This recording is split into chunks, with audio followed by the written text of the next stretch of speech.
Radio रंग देखने वाले सभी श्रोताओं को वीरेंद्र कुमार श्रीवास्तव का नमस्कार।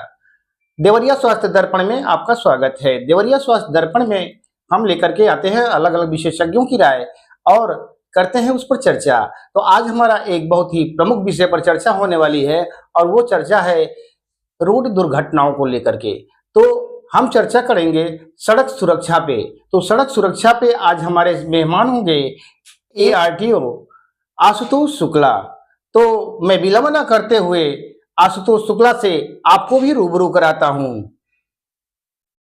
सर नमस्कार, देवरिया स्वास्थ्य में आपका स्वागत है। जी नमस्कार, मैं आशुतोष शुक्ला, ARTO देवरिया। जी सर, मैं आपसे ये जानना चाहता हूँ कि सड़क दुर्घटनाएं जो बढ़ रही हैं इसका प्रमुख कारण क्या है? देखिए, सड़क पर जो दुर्घटनाओं की संख्या, उसमें घायल और मृत्यु की संख्या जो बढ़ रही है, उसके पीछे बहुत से कारण हैं। लेकिन वर्तमान समय में जो डाटा का एनालाइज किया जाता है तो उसमें मेनली दो तरह की बहुत बड़ी समस्याएं हैं। एक तो है ओवर स्पीडिंग और दूसरा है ड्रंकन ड्राइविंग। जी जी जी। तो सर, ये दुर्घटनाओं के पश्चात होने वाली मौतों को कम करने के लिए क्या प्रयास किए जा रहे हैं? देखिए, एक्सीडेंट जब कहीं भी होता है तो एक तो ये कि ब्रेन इंजरी हो जाती है, तो ब्रेन इंजरी में अगर तत्काल उनको हॉस्पिटल लेके जाया जाता है तो उनकी सर्जरी करके उनकी लाइफ को बचाया जा सकता है। जी सर। और दूसरा एक प्रमुख कारण होता है कि हैवी ब्लीडिंग होती है, ब्लड लॉस हो जाता है। लगभग 1-1.5 घंटे में अगर कोई नस कट गई है तो शरीर का सारा ब्लड निकल जाता है। जी जी। तो ऐसी परिस्थितियों में अगर उन्हें तत्काल मेडिकल सपोर्ट न मिले, कोई उनको लेकर के हॉस्पिटल न जाए, तो हॉस्पिटल में देर से पहुंचने के कारण भी जो दुर्घटनाएं, वो जो घायल होते हैं वो डेथ में कन्वर्ट हो जाते हैं। तो सर, मैं ये जानना चाहता हूँ कि प्रायः जो देखा जाता है दुर्घटना जो होती है सड़क हादसों में, हॉस्पिटल पहुंचने से पहले या हॉस्पिटल पहुंचते पहुंचते लोगों की मृत्यु हो जाती है। तो ऐसे मृत्यु संख्या को कम करने के लिए आपके द्वारा क्या प्रयास किए जा रहे हैं? देखिए, मेरे विभाग के द्वारा इसमें व्यापक प्रचार प्रसार का कार्य किया जा रहा है। और जो ऑनरेबल सुप्रीम कोर्ट की गाइडलाइन है कि यदि कोई व्यक्ति किसी घायल व्यक्ति को लेकर हॉस्पिटल जाता है तो उसकी कोई इंक्वायरी नहीं की जाएगी, पुलिस के द्वारा कोई पूछताछ नहीं की जाएगी। ये इस बात को प्रोत्साहित करता है कि जहाँ कहीं भी कोई व्यक्ति एक्सीडेंट के बाद घायल अवस्था में पड़ा हो, लोग उसको लेकर तत्काल हॉस्पिटल पहुंचे। इसके अतिरिक्त लोगों को प्रोत्साहन प्रदान करने के लिए मेरे विभाग के द्वारा ये गुड सैमरिटन नाम की, नेक आदमी नाम की एक योजना चलाई गई है, जिसके अंतर्गत हॉस्पिटल पहुंचाने वाले प्रत्येक व्यक्ति को यदि वह 1 घंटे के अंदर पहुंचाता है और मेजर इंजरी हुई है जी, तो उसे 5,000 रुपए का पुरस्कार दिए जाने का प्रावधान है। जी जी, प्रोत्साहित किया जाता है उनको। जी जी। सर, मैं आपसे ये जानना चाहता हूँ कि ये नौजवान जो हैं, जो विद्यालयों में या विश्वविद्यालयों में पढ़ते हैं, छात्र छात्राएं जो हैं, उनके जागरूकता के लिए आप कौन-कौन से अभियान चला रहे हैं और जागरूकता के लिए क्या कर रहे हैं? देखिए, ये बहुत ही बढ़िया आपका प्रश्न है, बहुत ही प्रासंगिक प्रश्न है। जो डाटा है उसके अनुसार जो डेथ है उसमें अधिकांश जो 18 से 25 आयु वर्ग के नौजवान ही हैं, उन्हीं की डेथ हो रही है और राष्ट्र की, समाज की बहुत बड़ी क्षति है। इसको रोकने के लिए ऑनरेबल सुप्रीम कोर्ट की गाइडलाइन के आधार पर बहुत ही व्यापक कार्य किए जा रहे हैं, प्रयास किए जा रहे हैं। डिस्ट्रिक्ट लेवल पर जिलाधिकारी महोदय की अध्यक्षता में एक जिला विद्यालय सड़क सुरक्षा यान बनाई गई है, जो कि जिला स्तर पर इसकी मॉनिटरिंग करती है। और प्रत्येक विद्यालय में जिला विद्यालय परिवहन यान समिति बनाए जाने का ये प्रावधान है और बनाए भी गए हैं। और उसमें यह भी प्रावधान है कि हर स्कूल में एक road safety teacher, nodal teacher road safety का बनाया जाए, जो बच्चों को रोड सेफ्टी बारे में बताए। और इसके अतिरिक्त प्रत्येक माह नियमित रूप से विद्यालयों में जिला विद्यालय यान समिति की मीटिंग भी होनी चाहिए। और उसमें यही प्रावधान है कि असेंबली के टाइम, जब बच्चे सुबह असेंबली इकट्ठे होते हैं और प्रेयर होती है, प्रार्थना होती है, तो उस समय सड़क सुरक्षा की शपथ भी अवश्य दिलाई जाए। इसके अतिरिक्त हम लोग विभिन्न तरह के कार्यक्रम पूरे जिले में करते रहते हैं।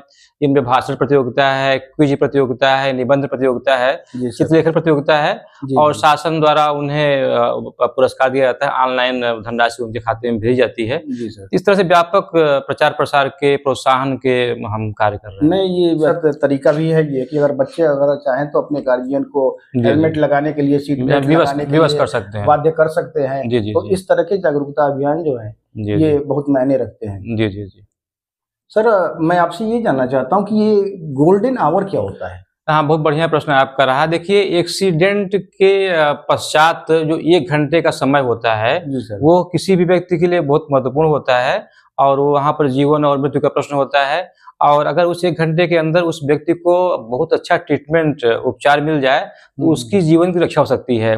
इसलिए इस 1 घंटे के अंदर जो व्यक्ति पहुँचाता है हॉस्पिटल, उसको नेक आदमी गुड सैमारिटन का नाम दिया गया है और उसके लिए मेरे विभाग की तरफ से प्रमाण पत्र और 5,000 रुपए पुरस्कार की व्यवस्था की गई है। नहीं, पहले तो ये लोगों में डर बना रहता था कि जैसे कि अगर रोड पे एक्सीडेंट होता है तो जल्दी लोग छूते नहीं थे कि जी। पुलिस हमसे पूछताछ करेगी, हमको गिरफ्तार कर लेगी। जी। लेकिन सरकार ने ऐसी व्यवस्था बनाई है कि अगर आप तुरंत हॉस्पिटल पहुंचा रहे हैं तो उनके लिए ये गोल्डन आवर की मतलब जी, ये जी, व्यवस्था हाँ। बनाई आंध्र गई है। सुप्रीम कोर्ट ने कहा है यानी कि उनसे कोई क्वेश्चन पूछताछ नहीं पुरस्कार भी होगा। दिया जाएगा और किसी तरह की पूछताछ उनको उनसे नहीं उनसे होगी, की जो लोग जाएगी। पहुंचा देते हैं जी, जी। हॉस्पिटल। सर, चलते चलाते अब आपसे मैं ये चाहता हूँ कि देवरिया और दूर दराज क्षेत्रों से जो जनता रेडियो रंग के हमें सुनती है, तो मैं चाहता हूँ कि उनके लिए सड़क सुरक्षा से संबंधित आप क्या संदेश देना चाहें? क्योंकि जनपद देवरिया के लोगों से मैं हृदय से ये प्रार्थना करना चाहता हूँ, उनको बताना चाहता हूँ कि सड़क सुरक्षा के, यातायात के जो नियम हैं, उनको लोग गंभीरता से नहीं लेते हैं, जबकि उनके परिणाम बहुत ही भयानक होते हैं। पूरा का पूरा एक परिवार बिखर जाता है, माँ-बाप से उनका बेटा छिन जाता है। हमने व्यक्तिगत रूप से लोगों को बिलखते हुए देखा है। हम लोगों का एक व्हाट्सएप ग्रुप बना हुआ है, इसमें पूरे के यूपी में जो एक्सीडेंट होते हैं, उनके डाटा, उनके फ़ोटोग्राफ्स आते हैं। हम देखते हैं तो हमारी आँखें बंद हो जाती है, इतना भयानक दृश्य होता है, हम देख नहीं पाते हैं। कभी भी हम लोग उसको देखना मुश्किल होता है मेरे लिए। तो मैं उनसे एक व्यक्तिगत प्रार्थना करता हूँ, हृदय से प्रार्थना करता हूँ कि वो यातायात नियमों का पालन करें। सड़क पर अगर दोपहिया वाहन चलाते हैं तो हेलमेट लगाएँ, अगर फोर व्हीलर है तो सीट बेल्ट लगाएँ। जो और लोग चल रहे हैं उनकी भी निजता का, उनके भी सड़क पर चलने के अधिकार का सम्मान ज़रूर करें। ड्रंक करके ड्राइव कभी कदापि ना करें, इसका परिणाम बहुत ही भयानक होता है। अपने जो आपके जो टीनेजर बच्चे हैं, लड़के हैं, लड़कियाँ हैं, वो जब तक 18 साल के ना हो जाएँ, तब तक उनको बाइक की चाबी कदापि ना दें। और यदि वो बालिग हो भी आते हैं, उनके पास वैध ड्राइविंग लाइसेंस है, तो भी वाच करते रहें कि ना तो ओवर स्पीडिंग करें, ना तो ड्रंक ड्राइविंग करें। धन्यवाद, नमस्कार। तो अब इसी क्रम में जुड़ रहे हैं हमारे साथ मुख्य चिकित्सा अधिकारी डॉक्टर राजेश झा। हम आपसे एक ऐसा चीज जानना चाहते हैं जो देखते तो सारे लोग हैं, लगभग सारे मरीज जानते हैं इस चीज को, लेकिन उसके बारे में इंटरनली जानकारी नहीं होती है। तो सर, मैं आपसे ये जानना चाहता हूँ कि सारे हॉस्पिटलों में एम्बुलेंस सेवा तो चलती है और सारे लोग देखते हैं कि एम्बुलेंस है, लेकिन एम्बुलेंस पे 2 नंबर पड़े होते हैं, 102 और 108। तो मैं ये आपसे जानना चाहता हूँ कि 102 नंबर क्या है और 108 नंबर क्या है, और इसमें कौन कौन सी सुविधाएं उपलब्ध होती हैं और ये सेवाएं कैसे देती हैं सर? मान लीजिए सपोज दैट किसी मरीज को अगर जरूरत पड़ती है तो उसको ये नहीं समझ में आएगा कि 102 नंबर को फोन करें या 108 नंबर को फोन करें, तो इसके बारे में आपसे जानकारी। जी, बहुत अच्छा प्रश्न आपने पूछा है। जी सर। बेसिकली 2 नहीं बल्कि 3 तरह का एम्बुलेंसेस होते हैं। जी जी। सबसे पहले 108 एम्बुलेंसेस होती है जो इमरजेंसी सर्विसेज के लिए होती है। जैसे कहीं मान लीजिए कोई आदमी जल गया या किसी को एकदम से सांस फूलने लगी या किसी को हार्ट अटैक हो गया या किसी को इस तरह कोई डूबने वाला, कोई इस तरह एक्सीडेंट वाले, इस तरह के अगर जो यानी कि क्रिटिकल केस या किसी को जैसा इस तरह की प्रॉब्लम होती है तो उसके लिए होती है 108 सर्विसेज। ठीक है। तो दूसरी सर्विसेज 102 वाली है, वो बेसिकली गर्भवती माताओं और बच्चों के लिए होती है। अच्छा, नवजात 1 साल तक के बच्चों के लिए। जैसे किसी को अगर डिलीवरी के लिए आना है तो उसको 102 सर्विसेज के लिए डायल करना चाहिए। तो 102 सर्विसेज को डायल करेगी और उसके पास वहां से एम्बुलेंस तुरंत आएगी और एम्बुलेंस को लेके जाएगी। 102 सर्विसेज में एक सुविधा और होती है कि वापसी के लिए भी इस्तेमाल होता है। जैसे आप अस्पताल गए तो अस्पताल से वापस भी घर छोड़ने का काम 102 का होता है, कि 108 पे वन साइडेड होता है कि आप ले तो आएगी, ले जाएगी नहीं। इसके अलावा जो तीसरे तरह की एम्बुलेंस होती है वो होती है एडवांस लाइफ सपोर्ट एम्बुलेंस, वो भी 108 ही के नंबर के अंतर्गत है। उसमें क्या होता है कि जैसे किसी को ऐसी जरूरत है कि उसमें वेंटिलेटर की जरूरत है, या मान लीजिए कोई इसको विशेष कार्डियक केयर की जरूरत है, मान लीजिए किसी को हार्ट अटैक हुआ या कोई बहुत सीरियसली इल है, तो उसके लिए 108 एम्बुलेंस होती है। लेकिन 108 की जो ALS होती है वो मेडिकल कॉलेज से दूसरे बड़े मेडिकल कॉलेज या लखनऊ ले जाने के लिए होती है। जी जी, मतलब तो यही जी ट्रांसपोर्टेशन हाँ किया जाता है। तो जो क्योंकि सीरियस मरीज है तो पहले वो मेडिकल कॉलेज आएगा, मेडिकल कॉलेज अपना दिखाएगा, फिर अगर ये महसूस किया जाता है कि इसको और ज्यादा जरूरत है तो इसके लिए फिर इस तरह के एम्बुलेंस ये बात समझ में आ गई, इसलिए कि भाई उसी के लिए ग्रीन कॉरिडोर वगैरह बनाया जाता है। हाँ, उस तरह की मतलब जिसको ज्यादा सुविधाओं की जरूरत है और उसमें कुछ ऐसी सुविधाएं हैं, कुछ ऐसे इक्विपमेंट्स होते हैं जो उसको ज्यादा लाभ पहुंचाते हैं। जी, तो सर मैं ये आपसे जानना चाहता था कि अभी जो मेडिकल कॉलेज देवरिया में एक ट्रामा सेंटर का निर्माण हो रहा है। जी हाँ, जी हाँ। तो मैं ये जानना चाहता हूँ सर आपसे कि ट्रामा सेंटर जो ये बन रहा है, इसमें किस किस तरह की सुविधाएं जो है मरीजों को उपलब्ध हो सकती हैं और मरीजों को इससे क्या लाभ होगा इस ट्रामा सेंटर से? बिल्कुल आप सही, आपने अगर देखा होगा यहाँ पे इमरजेंसी में तो बहुत भीड़ रहती है, आपने हाँ, देखा इमरजेंसी में तो बहुत भीड़ उसके बाद आजकल इमरजेंसी भी स्पेशलाइज होती जा रही है। जी, जैसे कि किसी को मान लीजिए कार्डियक प्रॉब्लम है, कोई आदमी किसी को कोई एक्सीडेंटल इंजरीज वाले आए हैं, कोई बर्न वाले केसेस आए हैं, जी सर। तो इनके लिए अलग अलग सेग्रीगेशन भी नहीं हो पाता क्योंकि छोटा अस्पताल है। जब ये ट्रॉमा सेंटर बन जाएगा तो यहाँ पर और अच्छे इक्विपमेंट्स भी लग जाएंगे और फिर इन लोग का थोड़ा सेग्रीगेशन कर पाएगा और ज्यादा अच्छे से इलाज हो पाएगा।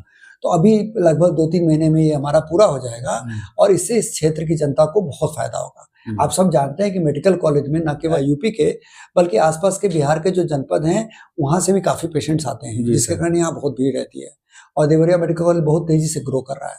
तो ऐसे में अगर ये ट्रॉमा सेंटर एक बहुत बड़ा वरदान बन के सामने। जी सर, तो अभी आप सुन रहे थे मुख्य चिकित्सा अधिकारी डॉक्टर राजेश झा को, जिन्होंने बताया एम्बुलेंस सुविधाओं के बारे में। बहुत सारे लोगों को ये जानकारी नहीं रही होगी कि एम्बुलेंस कौन कौन से नंबर पे हमें फ़ोन करने चाहिए और कब करने चाहिए। तो शायद अब आपको ये जानकारी मिल गई कि किस नंबर पे और किस कंडीशन में आपको फ़ोन करना चाहिए। तो चलिए फिर अगले एपिसोड में हम किसी नए विशेषज्ञ के साथ और नए विषय पर चर्चा करेंगे। तब तक के लिए नमस्कार।